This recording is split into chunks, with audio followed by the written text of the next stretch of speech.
York, Fitzgerald. But New York's not dirty either. These are good people. Yeah, right. But basically, Fitzgerald is always, I think he's probably got also a background with the CIA because of the cover-up of critical evidence in the 93 World Trade Center bombing, and now he's sitting in Chicago as the U.S. Attorney for Northern Illinois, another guy we ought to keep an eye on, who's in the right place, possibly at the right time. For those that don't know, the feds cooked the bomb, trained the driver, and carried out the attack of the World Trade Center the first time. Right, and there were critical intercepts between the UN mission for Sudan and the Foreign Ministry of Sudan and Khartoum that were never entered into evidence, showing that in the 93 World Trade Center bombing, Osama bin Laden was involved, but because he was a CIA asset until 95, they didn't want to introduce that because they'll say, hey, CIA, what was one of your guys doing involved in this? So they laid it on the blind shake. We're going to skip this final break and go all the way up to 29 before we end this live transmission and go back into key retransmission. Thank you, Julio. Gary in Florida. Gary, you're on the air. Good afternoon, gentlemen. Kudos to you, Alex. I love your documentaries. Thank you. Very informative. But besides uncovering the lies and the deception and the conning and conniving and all this, how can we go into action? Like, we need indictments against these people. Well, first you got to take your states and your counties back, and when you do stand up against this mafia, a lot of times they'll kill you or set you up. So we need to get a lot of people angry and awake, all putting it on the line, so that there's too many targets, and we just basically take the moral high ground, expose these people to where the emperor has no clothes. I mean, like this royal wedding, the emperor has no clothes. They're a bunch of despots. They're inviting a bunch of dictators over. It's a celebration of evil and despotism, and it's the same thing there. We call it for what it is. Wayne. Well, I think so, and I get back to the issue. During the Bush administration, we turned out 350,000 people at anti-war demonstrations in Washington, D.C. We had a recent one, a couple of hundred maybe. Because, what's disappeared? Well, the Soros money doesn't go there anymore. The establishment Democratic money doesn't go. And even back in those demonstrations, very few elected Democratic officials would even show up. Well, those groups are all not just they're all funded by Ford. They're all funded by Soros. The money's there for them not to do anything. Absolutely. And so we see the Democrats saying, well, as long as it's a Republican in the White House, we'll go out and protest. But the minute there's a Democrat who's doing the same exact thing, in some cases worse. I mean, Obama's got 3 official wars going on right now, where Bush had 2. And we don't know. Pakistan, covert. They've been saying get the drones out. Absolutely. So, these are phonies. These Democrats are phonies. They call themselves progressives. Soros gives $1 million to Human Rights Watch. Human Rights Watch selects. Yeah, they call Soros a communist, but it's keep your friends close, enemies closer. It's all about controlling the left. And the Republicans are about controlling the right. And it's exactly what Rupert Murdoch does on the right-wing side of the house with the, Fox News and all the other media that he owns. For decades saying there's no world government. Right. When it was being built. Anything else, caller? All right, he dropped off. Deborah in Deborah in California. You're on the air. Go ahead. Hi, Alex. I just want to thank you for waking me up 2 years ago. I've been a member ever since. God bless you and yours.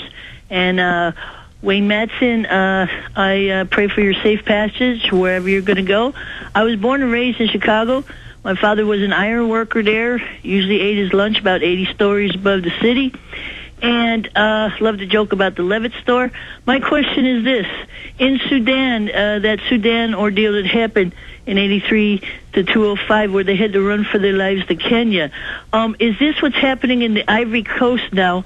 And how much is the CIA or Black Ops in the ordeal with France and everything? Oh, it's admitted that the West is backing the rebels that murder thousands at a pop with machetes, and then they remove the one government and put in the murderers. It's just like Rwanda. In fact, you were part of that war crimes tribunal. Right, in Rwanda, of course, Clinton was president at the time, and there was a double assassination. They shot down the airplane carrying the presidents of Rwanda and Burundi, both ethnic Hutus, and they're the dominant peoples in both countries.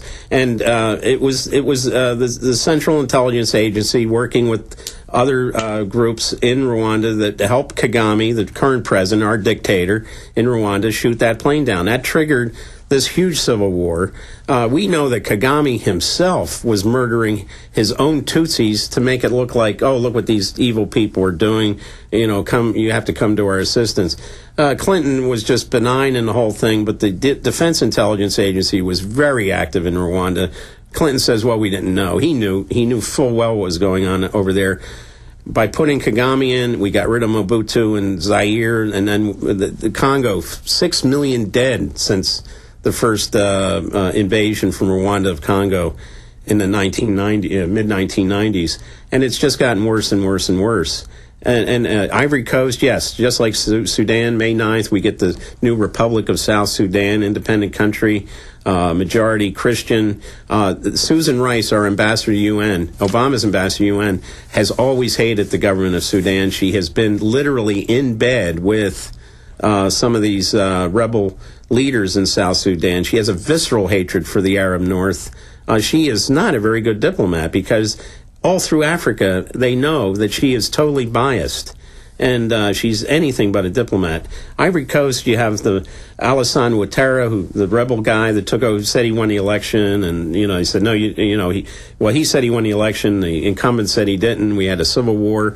Alassane Ouattara's wife is a French citizen, very close to Sarkozy, very close to the diamond business. There are diamonds in Ivory Coast. And this is what it's all about. Yeah, anybody tries to sell diamonds, they call it blood diamonds. Blood diamonds. The real blood diamonds are the ones sold through the Oppenheimer De Beers monopoly. But then they call all the other diamonds they don't control. In fact, tomorrow when you're on with us, let's spend part of the interview getting into Africa, because you've been a witness before the U.S. House of Representatives, but also to the UN Criminal Tribunal for Rwanda. And after the fact, from my research, it's confirmed that the UN actually help position some of the people to be massacred. Is that correct? Well, the UN was in there with Belgian peacekeepers when the plane carrying the two presidents was shot down. Of course, many of those Belgians were killed in retaliation, but some of these Belgian peacekeepers were in proximity to where the Kagame forces, the rebel forces, were in a position to fire the shoulder-launched SAM missiles that took out the airplane. The UN's never investigated that. It was an international act of terrorism. The French government investigated. I testified before the French terrorism judge on that issue. But the UN never, and the U.S. certainly doesn't, never investigated. Why were you testifying on Africa? Why are you seen as an expert? Well, I wrote a book some years ago called Genocide and Covert Operations in Africa, 93 to 99, which took in this whole issue with the shooting down of the aircraft. Years later, they said that, they couldn't find the black box. The black box was found in a drawer at the UN headquarters in New York. It had already been looked at by the FAA and the NTSB, and we know what they do in these cases. They cover up. And it's quite clear that Africa is a playground for our nasty special ops people, the private mercenary companies. They've been in there for years, all kinds of. Blackwater is just one of them. There are many others, U.S., French, Belgian. I saw De Beers in 99 in New Yorker magazine bragging, the World Diamond Monopoly Company, for those that don't know, that whenever a country tries to mine diamonds, they just send in mercs.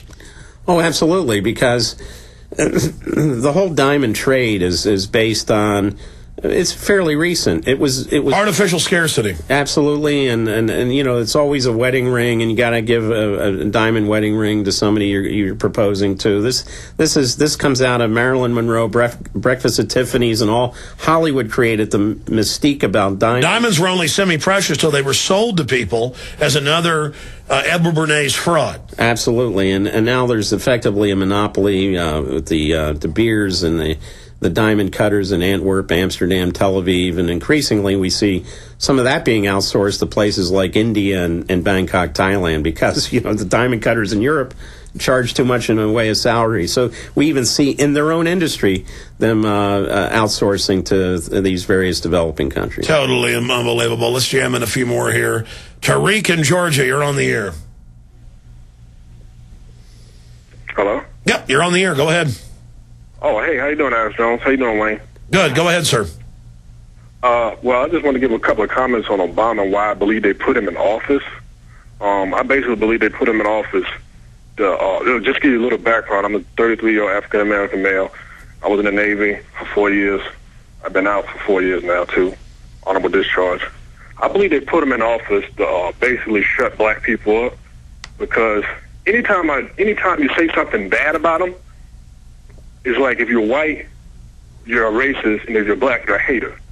So it's like that double-edged sword, and no, I mean, it's a way to inject identity politics to further divide and conquer, and then give torture, war, and Wall Street looting left cover. Wayne-Madsen. Well, no, I agree, and I've spoken to many African Americans from Chicago and Washington, D.C., and they agree with the caller, Tariq from Georgia. Are these fake polls that 93% of blacks like him? Well, who are they polling? I think most of the polls are fake now. You know, it used to be that there were independent pollsters. Now look at the polling companies. They're affiliated with ABC News, the Wall Street Journal, the Washington Post. These are corporate media entities. So, of course, you know, it's how they ask the questions, who they ask the questions to. I don't believe the polls. I think the polls are totally... Let me ask Tariq this. What amount of folks that you know who are African-American, what amount of them really like Obama? Vast majority of them, especially the older ones, which, like, I have friends that are, like, close to 60, and they believe him, like, they'll follow him to their grave if need be. Well, that's what, just like white people would follow George W. Bush to their grave. It's this identity politics. These guys are just puppets. Tariq, great point. Sorry to Ron, Mike, Tim, and others. We'll be back live tomorrow, 11 a.m. Central, and Wayne will be back in studio.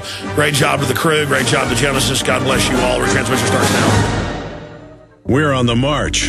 The Empire's on the run. Alex Jones and the GCN Radio Network. Sore throat? Spray that with Dermatol. Diaper rash?